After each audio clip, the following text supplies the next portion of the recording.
இன்று அநேக கிறிஸ்தவ குடும்பங்களில் விவாகரத்து அதிகரித்து வருகிறது. தேவன் மனுஷன் தனிமையா இருப்பது நல்லதல்ல என்று எண்ணி அவனுக்கு ஏற்ற துணையை ஏற்படுத்தினார். மனுஷனை உண்டாக்கின தேவன் அவர்களை ஆணும் பெண்ணுமாக உருவாக்கினார். ஒரு மனிதனுக்குரிய ஏற்ற துணையை உருவாக்கி கொடுப்பவர் தேவன். எனவே குடும்பங்களில் துணையை கண்டுபிடிக்கும் போது சொந்தமாக நிபந்தனைகள் போட்டு தேடக்கூடாது. பணத்தின் அடிப்படையிலோ, அழகின் அடிப்படையிலோ, படிப்பின் அடிப்படையிலோ, குடும்ப அந்தஸ்தின் அடிப்படையிலோ சொந்த புத்தியின் மேல் சாய்ந்து தேடக்கூடாது. காரியத்தை கர்த்தரிடம் ஒப்புவித்து அவரே ஏற்ற துணையை காண்பிக்கும்படி ஜெபித்துக் கொண்டிருக்க வேண்டும். நாம் நம் அறிவின்படி செய்து எல்லாவற்றையும் சொந்த சித்தத்தின்படி ஒழுங்கு செய்துவிட்டு இந்த காரியம் கர்த்தரால் வந்தது என்று கூறுவது தவறு. திருமணம் என்பது வாழ்க்கையை தலைகீழாக மாற்றி போடும் ஒரு முக்கிய முடிவு. எனவே இதை தேவ சித்தத்திற்கு ஒப்படைத்து காத்திருக்க வேண்டும்.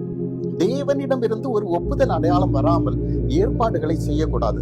அவசரப்பட்டு முடிவுகள் எடுப்பது விபரீதத்தில் கொண்டுவிடும்.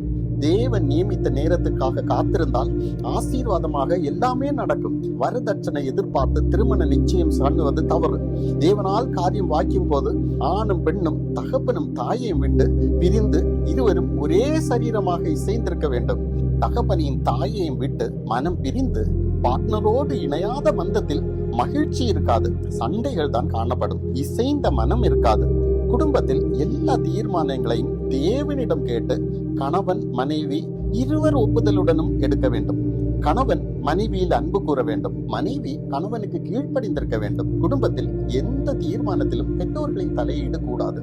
கணவன் மனைவி இடையே உள்ள காரியங்களை பெற்றோர்களோடோ, உறவினர்களோடோ, நண்பர்களோடோ, தேவ ஊழியர்களோடோ பகிர்ந்து கொள்ளக்கூடாது. இருவர் இடையே கருத்து வேறுபாடு வந்தால் ஒருவர் விட்டு கொடுத்து போக வேண்டும். சண்டையிடக்கூடாது. குடும்பம் அன்பினாலும் தியாகத்தினாலும் கட்டப்பட வேண்டும். எதிர்பார்ப்புகள் பொய்த்தாலும் சிலுவை சுமந்து நடக்க வேண்டும். வேசித்தன முகாந்திரம் இல்லாமல் பிற காரியங்களுக்காக விவாகரத்து செய்வது பாவம். அப்படி தள்ளப்பட்டவளை விவாகம் செய்கிறவனும் பாவம் செய்கிறான். தேவன் இணைத்ததை மனிதன் ஒருபோதும் பிரிக்க கூடாது. ஒருவரில் ஒருவர் அன்பு கூர்ந்து அந்த அன்பினால் சேவை செய்ய வேண்டும். கணவன் தன் நலனுக்கு அல்ல, மனைவியின் நலனுக்கே முக்கியத்துவம் கொடுக்க வேண்டும். மனைவியும் தன் நலனை விட கணவன் நலனுக்கே முக்கியத்துவம் கொடுக்க வேண்டும். ஒருவரை ஒருவர் தாழ்வாக கருதவோ, தாழ்வாக பேசவோ, நடத்தவோ கூடாது. தங்கள் குடும்ப பெருமைகளை பேசவும் கூடாது. ஒருவர் பெற்றோரை ஒருவர் பழித்து பேசவும் கூடாது. கணவனும் மனைவி மாத்திரம் இணைந்து ஒரு தனி குடும்பத்தை கட்ட வேண்டும். பெற்றோர்களிடம் எதிர்பார்ப்புகள் வைக்கக்கூடாது. பெற்றோரும் தங்கள் பிள்ளைகளை கர்த்தரின் சித்தம் செய்வதற்காக கர்த்தரின் சித்தப்படி வளர்த்து தேவன் அவர்களை ஒரு குடும்பமாக இணைத்த பின் அவர்கள் குடும்ப காரியங்களில் தலையிட்டு கருத்து சொல்லக்கூடாது. அவர்களின் நலனுக்காக தேவனிடம் மட்டும் ஜெபிக்க வேண்டும். ஜெபத்தால் எதையும் சாதிக்க முடியும். ஒழுங்கற்ற கணவனுக்காக மனைவி தேவ சமூகத்தில் மன்றாட வேண்டும். அப்படியே கணவனும் ஒழுங்கற்ற மனைவிக்காக மன்றாட வேண்டும். சண்டையிடுவதனால் எதுவுமே மாறப்போவதில்லை. ஜெபத்தோடு கூடிய அன்பின் கிரியைகள் மாறுதல்களை கொண்டு வரும். எல்லாம் மாறும் என்ற நம்பிக்கையும் தேவன் மேல் உள்ள விசுவாசமும் மாறுதல்களை உண்டு பண்ணும். எனவே கணவன்களே, மனைவி பலவீனமான பாண்டமானதால் ஞானத்தோடு அவர்களோடு ஜீவனம் பண்ணுங்கள். அவர்களை கடிந்து கொள்ளாதிருங்கள். மனைவிகளே, கடின மனமுடைய உங்கள் கணவரோடு அன்பாய் நடந்து புத்தியாய் ஜீவனம் பண்ணுங்கள். உங்கள் வாழ்க்கை பிள்ளைகளுக்கு முன் உதாரணமாக திகழ வேண்டும். அது பிள்ளைகளின் மனநிலைமை பாதிப்பதாய் இருக்கக்கூடாது. கணவன் மனைவிக்கு இடையே ரகசியம் காணப்படக்கூடாது. உள் உத்தேசத்துடன் செயல்படக்கூடாது. திறந்த மனதுடன் செயல்பட வேண்டும். பொய்கள் பேசக்கூடாது.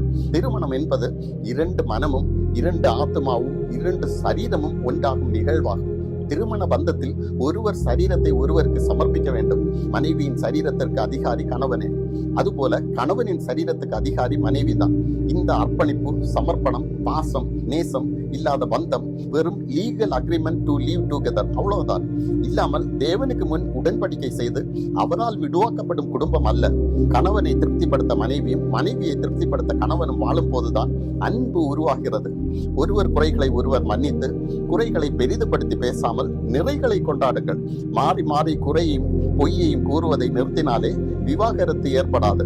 விவாகரத்து என்ற பாவத்தை ஒருபோதும் செய்யாமல் ஒருவருக்கொருவர் உண்மையாக இருங்கள். உபவாசித்து ஜெபித்து கடந்த காலத்தை மறந்து உடைந்த குடும்பத்தை மீண்டும் கட்டுங்கள். தேவன் உங்களை ஆசீர்வதிப்பார். ஆமென்.